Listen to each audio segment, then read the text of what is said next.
Welcome, children. So, today we are going to learn about another chapter of social studies, that is, chapter number 3, continents and oceans. Okay, so let's start it. जैसे कि आप लोगों ने पहले पढ़ा हुआ है, जैसे मैंने लास्ट चैप्टर में आप लोगों को बताया था that earth is a very huge ball. Earth इतना बड़ा होता है कि हम उसे एक बार में उसको पूरी तरह से नहीं देख सकते, इन डिटेल तो बिल्कुल भी नहीं देख सकते हैं. तो हम उसे फिर पढ़ेंगे कैसे, फिर हमें कैसे पता चलेगा कोई डायरेक्शंस किसी एरिया के बारे में, अगर हमें कोई डिटेल चाहिए then how will be able to know it. For it उसके लिए क्या बने हुए हैं? Globes and maps. You know what is a globe? Globe क्या होता है? Globe is just like a model of the earth. Earth का एक मॉडल होता है जिस पे पूरी अर्थ का नक्शा बना हुआ होता है. हम उसे किसी भी डायरेक्शन में रोटेट कर सकते हैं. बट ग्लोब इतना बड़ा नहीं होता है, it is not that much big enough जो सारी एरियाज़ को सब प्रॉपरली डिटेल में शो करें. तो अब इस प्रॉब्लम को सॉल्व करने के लिए हमने क्या किया? हमने उस पार्ट को, जिस पार्ट की हमें डिटेल चाहिए, या फिर होल अर्थ, जो भी अर्थ का टोटल पार्ट है, उसे हमने ड्रॉ करना शुरू किया. तो उस ड्राइंग को हम क्या कहते हैं? सच ड्राइंग्स आर कॉल्ड मैप्स. उन्हें हम क्या कहते हैं? मैप्स. मैप बड़े छोटे कैसे भी हो सकते हैं. Even we can draw it. हम उन्हें वॉल पे भी हैंग कर सकते हैं और उन्हें हम क्या कह सकते हैं? Wall map.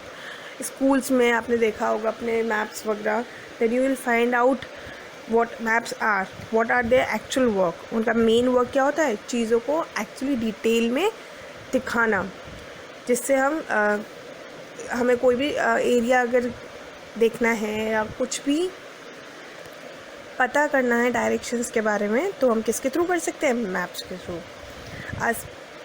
A book of small maps is called an Atlas. एक ऐसी बुक होती है जिसमें स्मॉल मैप्स बहुत सारे होते हैं, कंटेंट होते हैं, तो उस बुक को हम क्या कहते हैं? Atlas. Okay, now another topic is directions on a map.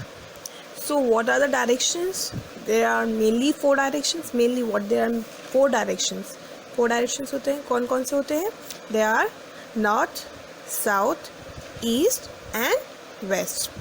Okay, how will you find out that which direction is north and which direction is south? It's an easy thing. Whenever you stand facing a map, आप कभी भी किसी map के सामने face करके stand करेंगे, then you will find out जो upper most part होगा, जो टॉप पार्ट होता है मैप का, वो कौन सा होता है? North. The bottom one is south. The right one, your right one is east and the left one is west. Okay, and you know आप यूजली कोई भी मैप देखेंगे, यू विल फाइंड आउट कि कुछ मैप्स ऐसे होते हैं जिनमें नॉर्थ ऑलरेडी मार्क्ड होता है. ओके, वो हमें किस चीज़ में हेल्प करता है? वो हमें डायरेक्शंस लोकेट करने में हेल्प करता है किसी भी मैप पर. Okay, that's about directions. Now the main topic is oceans and continents. आपको पता है that I have provided you a picture. Look at it carefully. You will find out that some areas are blue while the some are in brown. कुछ तो areas blue में हैं but कुछ आपको दिख रहे होंगे brown में हैं. तो ऐसे areas जो blue में आपको दिख रहे हैं, these are what? These are water bodies and the brown one are land masses, right? So the very large land मास, जो आपको जितना भी लैंड मास दिख रहा है, तो उस चीज़ का जो लार्ज लैंड मास है उसे हम क्या कहते हैं? कॉन्टिनेंट. क्या कहते हैं? Continent. And the large water body is called an ocean. जितना भी आपको ब्लू एरिया दिख रहा है, that are oceans and the large land mass is an continent. Now if we come to the continents, that how many continents are in all? Total कितने continents हैं हमारे world में? There are 7 continents in all. कितने continents हैं? 7 continents. Number 1 is Asia. Number 2 Africa. The 3rd one is North America. 4th one South America. Then Antarctica. Then Europe. And the last one is Australia. You know the largest continent is our Asia, in which our India lies. जिसमें हमारा India है. तो सबसे largest continent कौन सा है हमारा? Asia.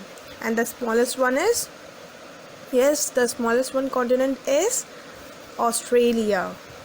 Largest कौन सा है? Asia. And the smallest one is Australia. अब कॉन्टिनेंट्स को हम किस में डिवाइड किए गए हैं? कॉन्टिनेंट्स को छोटे छोटे पार्ट्स में, कंट्रीज़ में डिवाइड किए गए हैं, जिसमें से एशिया में एक कंट्री है, वो कौन सी है? India. India is a country within Asia. Okay, now let's move on to oceans. How many oceans are there? There are 5 oceans, namely Pacific Ocean, Atlantic Ocean, Indian Ocean, Southern Ocean, and the last one is Arctic Ocean. The biggest and the largest one is Pacific Ocean, and the smallest one is Arctic Oceans. You know, oceans काफ़ी गहरे होते हैं. Even the our sea, जो sea होते हैं वो भी उतने ही काफ़ी बड़े होते हैं, but they are not much big as oceans. Oceans जितने बड़े नहीं होते हैं. Now if we talk about oceans, तो ओशंस जैसे मैंने आपको बताया they are very deep, but at the same time उनके जो फ्लोर होते हैं ना, इफ़ यू फाउंड दैट कि उनके फ्लोर इक्वल होंगे, नहीं. उनके जो ओशन का फ्लोर होता है, कहीं कहीं प्लेन होता है, कहीं कहीं फ्लैट होता है, बट ऐसा नहीं है कि हर जगह आपको वो जो ओशन फ्लोर है वो आपको फ्लैट मिले. It is like you will find out that there are long mountain ranges. काफ़ी बड़े बड़े माउंटेन रेंजेस होते हैं किस पे? ओशन फ्लोर्स पे. Okay, so that's it about the chapter. And lastly I want to summarise one thing, that map क्या होता है? On which we it is just a drawing of a part or the whole of the earth. जैसे हम किस पे use कर सकते हैं? For finding the locations, directions we want to get, and the 4 main directions are north, south, east and west. Or what are continents? It is a huge landmass on the earth. And what are oceans? It is a huge or very large water body. Okay.